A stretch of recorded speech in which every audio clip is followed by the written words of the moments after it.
Live from KSAT 12, the news at 5:30 starts right now. First at 5:30, a motorcyclist is dead after a shooting breaks out between him and another driver over on the city's northwest side. It happened around 4:10 this morning along the East Skyview near Bandera Road. Officers say they were responding to a shooting in progress, but when they arrived, they found a man on the ground with multiple gunshot wounds. Police say video surveillance shows the motorcyclist and the other driver talking before the situation escalated into a shooting, with both of them firing rounds. Then a woman is seen running from the vehicle. Police tell us the motorcyclist was pronounced dead at the scene. Officers still searching tonight for the driver and a woman who ran away from the scene. Also tonight, a mother and a 5-year-old are injured after their SUV busted through a fence and rolled down an embankment outside of a Northside hotel. Take a look. This was the scene this afternoon there at an extended stay near Highway 281 in Evans. Police tell us a family of 4 was inside the SUV. The dad, who was driving, started backing out of a parking spot. The SUV's brakes failed, and the vehicle then went rolling through a fence as it went down the hill. The mother and boy's injuries both said to be non-life-threatening. Over on the northeast side, SAPD is investigating an aggravated robbery. It happened just after 10 p.m. near Naco Perrin Boulevard and Roselle Street. Officers say a man was in his vehicle when someone driving a brown or gray late 90s Ford Explorer blocked him in. The man tells officers a suspect got out of the Explorer and walked up to his window, pointing a gun at him. The suspect allegedly told the man to leave his phone and get out of the car. Right now, police don't have a description of the suspect. The victim says they drove away in his car westbound on Naco Perrin. A motorcyclist is dead and a driver on the run after a crash over on the south side. This all happening just after 2 o'clock this morning on I-35 near South Cross Boulevard. Police say the 30-year-old motorcyclist was hit after a car drove through a red light on the access road. The motorcyclist knocked off his bike and taken to BAMC with serious injuries, where he later died. Officers still looking for the driver who fled the scene. Tonight on the Night Beat, we'll be hearing from family members of that victim. Shots fired in a popular bar district, and now a man is hospitalized. San Antonio police say he and another man were shot at a club on the St. Mary's Strip. As our Jonathan Cotto reports, the shooter still on the run. It was a Saturday night just like any other here on the popular St. Mary's Strip, except this time police say a man randomly opened fire here on this parking lot behind a Lojo bar, injuring 2 people. It was closing time at a local bar when it all went down. Police say the suspect started shooting as the victims walked to their vehicles. Officers responding to the 3000 block of North St. Mary's to find 2 21-year-old men with gunshot wounds, one with life-threatening injuries. EMS rushed him to BAMC and the other arriving at a nearby Metropolitan Methodist Hospital, then also taken to BAMC for treatment of a gunshot. Police say the suspect drove off in a truck. They're now investigating but don't have much to go on. Police say the victims in this shooting know each other and were leaving the bar together when the shooting happened. Jonathan Cotto, KSAT 12 News. The nation's top infectious disease expert says the numbers are going in the right direction, but we can't afford to be overconfident when dealing with COVID-19. ABC's Zareen Shah reports some states still seeing a rise in their numbers. Protesters descending on Washington, D.C. Sunday for what was billed as a rally to defeat the COVID-19 vaccine mandates. As this movement against vaccines and mandates continues, more than 5 million new cases of the virus were reported nationwide in the past week, an average of about 726,000 new cases every day. But that's down about 10% in the last week.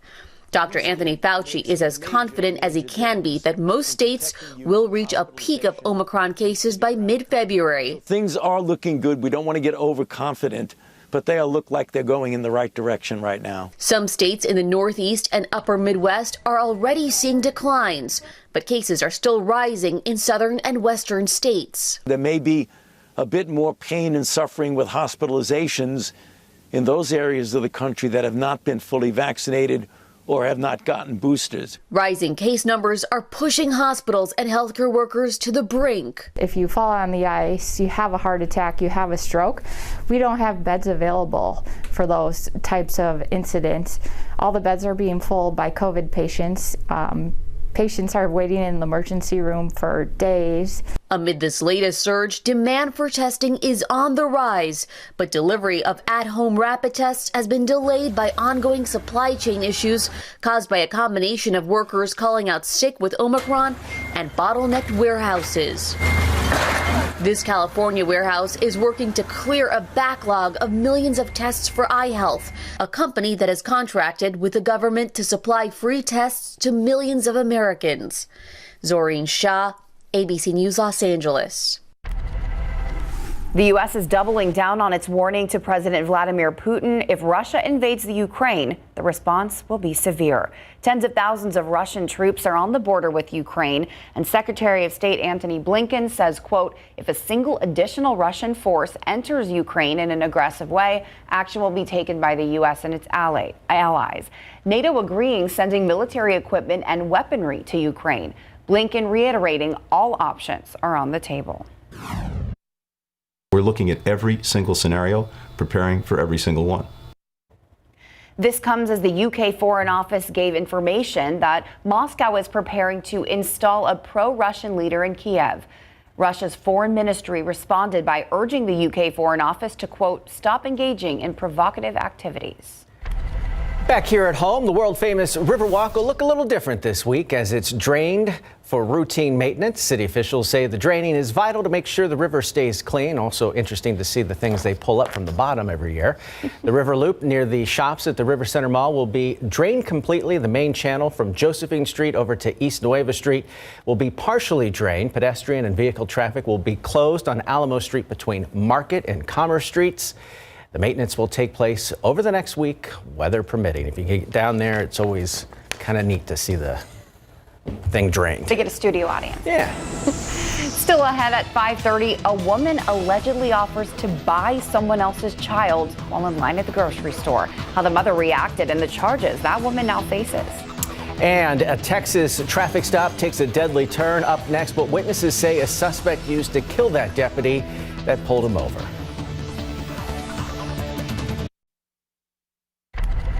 Making headlines tonight, a Houston area police deputy shot and killed during a traffic stop. Harris County Precinct 5 says 47-year-old Corporal Charles Galloway was shot a little after midnight. The agency says Galloway pulled over a newer model white four-door Toyota Avalon, and when a man got out of the car, he started shooting and then drove off. A witness telling police the suspect used an assault-type weapon. Galloway was a 12-year veteran of that department. A strange and terrifying question. A Houston mother in line at a grocery store when someone offered to buy her baby. Deputies say this woman, 49-year-old Rebecca Taylor, went up to the woman at Walmart and asked if she could buy one of her children. Taylor allegedly offered to pay $250,000 and then doubled the price when that mother refused. Deputies say the mother was able to leave the store safely and call authorities. Taylor's out on bond facing charges of sale or purchase of a child, a third-degree felony in Texas. Alrighty, look outside with a live cam. Yes, still cloudy out there. It's been a cool day with temperatures limited to the 50s. With all this cloud cover, it'll be nice to get a little bit of rain, and we will overnight into the start of the day on Monday. You will want to see your Monday forecast because first part of the day looks pretty rainy and then things will clear up in the afternoon. I'll have that for you shortly. First, the aquifer today is up 2/10 of a foot. Hopefully we can get the aquifer a nice drink of water overnight and tomorrow morning. And in your pollen count, looking good once again. Mountain cedar and molds are both low today, but with rain in the forecast, molds could go up a bit by Monday. We'll talk about the rain chances coming up next. Last night, Katie Blake told us we would see a gray and gloomy Sunday, and that is exactly what we've had. You're always right, Katie. Okay, well, and then the jokes just come pouring in, right?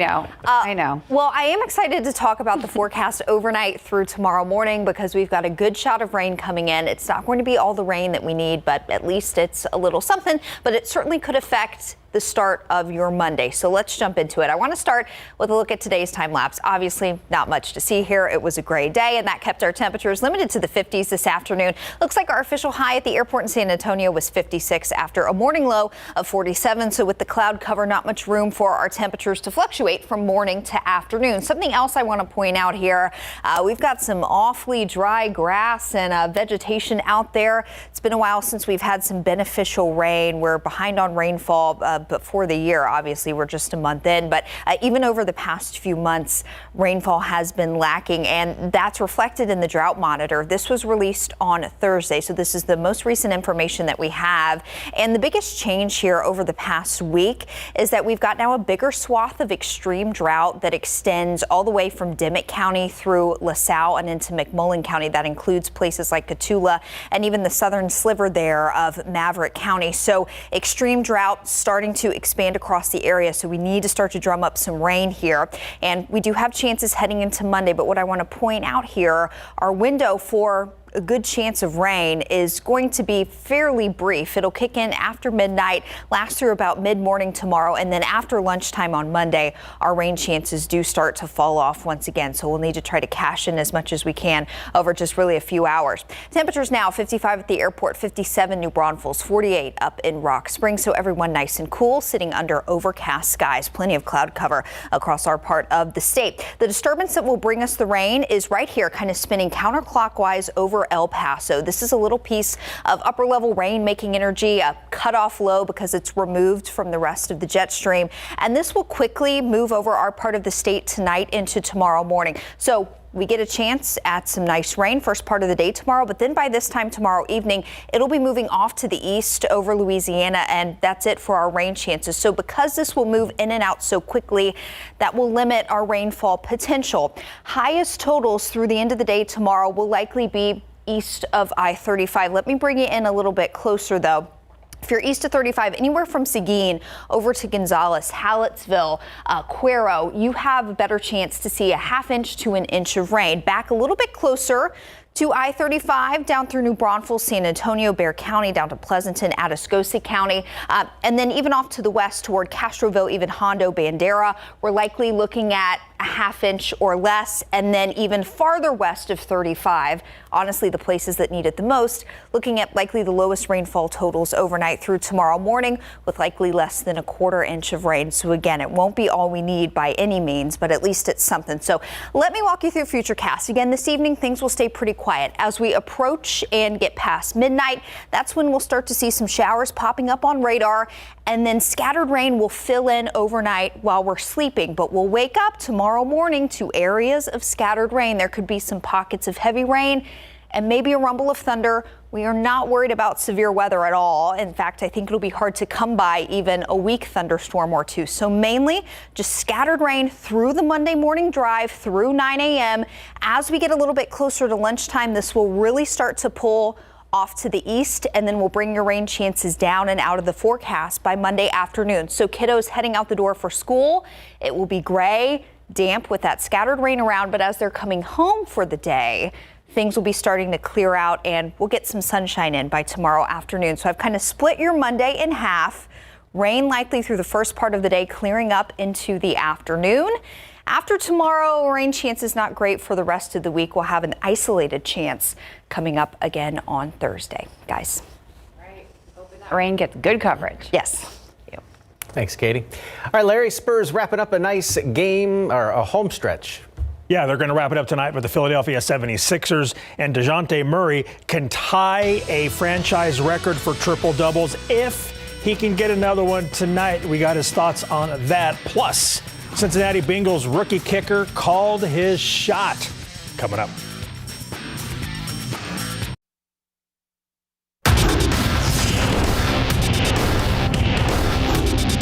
Derek might get, he might have the most hits in the face in the league. This guy is on the ground and getting hit in the face at all times. Will, he's been doing this forever. It's his job. He's good at it. Jakob is right about that. Derek White continues to get beat up as he does everything he can to help the Spurs win on game day. Spurs will close out their 7-game homestand tonight by hosting the Philadelphia 76ers. The Spurs are 2-4 on this homestand and 9-14 at home this season. Spurs point guard DeJounte Murray is playing his heart out. Friday night in the loss to Brooklyn, Murray produced his 13th career triple-double with 25 points, 12 rebounds, and 10 assists. He's now one triple-double from tying David Robinson's all-time club mark of 14. Now, that also marked back-to-back triple-dubs for Murray, making him the first Spur to do that since the Admiral 1991. Here's what Murray had to say about that during postgame. I'm pretty sure he won, though. So, I mean, it's always it's tough when you can't get the win, because, you know, them type of things is good to enjoy when you could look and see, you know, that you got the win. You know, especially for me, because I'm a team person, and, you know, I couldn't do anything without my teammates having the confidence in me and, you know, pushing me to lead and bring it every single night. So, I mean, at the end of the day, you know, we play the game to win, number one, but also, you know, we play to build our own legacies. And, you know, I'm always thankful and grateful just for the opportunity that, you know, I'm in the NBA playing for a powerful organization. And, you know, my main thing is just continue to work and learn and win basketball games. Friday morning, a Spurs shoot-around, we got to meet the team's newest member, Juancho Hernangomez, who was part of a 3-team trade this week. He's 6'9" forward with 5 years NBA experience, and he was asked, what does he bring to the table? I think I can bring the energy. You know, they compete, play hard. You know, help the teammates. The energy. You know, like bring that to the table every game and try to push the young guys to the best. Here's the matchup, 76ers and Spurs, 6 o'clock tonight at the AT&T Center. Pro football coverage powered by Davis Law Firm. The LA Rams played at the Tampa Bay Buccaneers in the NFC Divisional Playoffs today. Second quarter, Rams quarterback Matthew Stafford throws deep to a wide-open Cooper Kupp. He makes getting open look easy. Kupp finds the end zone for a 70-yard touchdown to make it 17-3 Rams. They led 27-3 in the third before Tom Brady and the Bucs come back. Fourth and inches, Bucs. Handoff goes to Leonard Fournette, and he scores a 9-yard touchdown. Point after was good, and we're tied with 42 seconds left in the fourth. But the Rams come back. They march right down the field, and then Matt Gay makes a 30-yard field goal for the win as time expires. Rams beat the Bucs 30-27 and will host the Niners in the NFC Championship. Oh, that guy's unbelievable. He said, so he was talking to Brandon as he was going out to kick. He gave a little warm-up swing, and he said, looks like we're going to the AFC Championship, right before he went out there to kick it. That's Bengals quarterback Joe Burrow saying rookie kicker Evan McPherson called his kick, and then he backed up those words by booting a 52-yarder, a walk-off field goal to help the Bengals beat the Titans 19-16 yesterday, sending the AFC's top seed home. Call your shot, then make good is how legends are made. Cincinnati will face the winner of Buffalo, Kansas City for the AFC Championship. Yeah, I mean, a little numb for sure. Didn't think it was going to end like this. Packers quarterback Aaron Rodgers was naturally bummed out after they lost to the Niners 13-10 last night. Robbie Gould nailed a 45-yarder as time expired to help the Niners upset the NFC's #1 seed. Rodgers told the media he'll weigh his future this offseason and if he wants to keep playing. College basketball, doubleheader at Trinity today. The Tiger men take the court first against Colorado College. Second half, game tied at 40. Caleb Jenkins hits a 3 from the wing. Tigers go up by 3. That gets the bench on their feet. Later in the half, Jenkins keeps the hot hand with another triple. He's got 24 points. It's 79-71 Trinity. And in the final minute of play, Jenkins finds Johnson grad A.J. Clark for the land. Clark had 24 points as well. Tigers improved to 6-2 in conference. 85-76 is the final. Next up, the Trinity women take the court looking to remain undefeated in Southern Collegiate Athletic Conference play. Late third quarter, Trinity up by 1. Maggie Shipley drives inside, stops, and spins under the hoop for 2 of her team-high 18 points, 49-46 Tigers. Then right before the end of the quarter, Ava Limoncello pokes the ball away, gets it back, and races down the court for the lay-in. Trinity heads into the fourth with a 5-point lead, and they pull away to win their 13th straight game, 72-57. I found that fire, not even too long, after the fight. I was back in the gym, like 2 or 3 weeks after that Tank fight, just getting ready for whatever, was going to come up. Mario Barrios has been preparing for the next step for months, and now he's 2 weeks away from making his debut at the welterweight division. Tonight, an instant replay. You'll hear from El Azteca before he headlines his second straight pay-per-view fight. IR airs right after the Night Beat. Fun watching all of his adventures. All right. Yeah. Thank you, Larry. We'll be right back. All right, a last look at your planning forecast. Best chance of rain in the next week definitely comes overnight and Monday morning. Then we've got another low end chance of some showers on Thursday of this week. Otherwise, afternoon highs staying on the cooler side, 50s and 60s with a couple of fronts rolling through. Guys. About what we expect for late January. That's all our time for now. Thanks for watching. We'll see you back here on the Night Beat. Good night.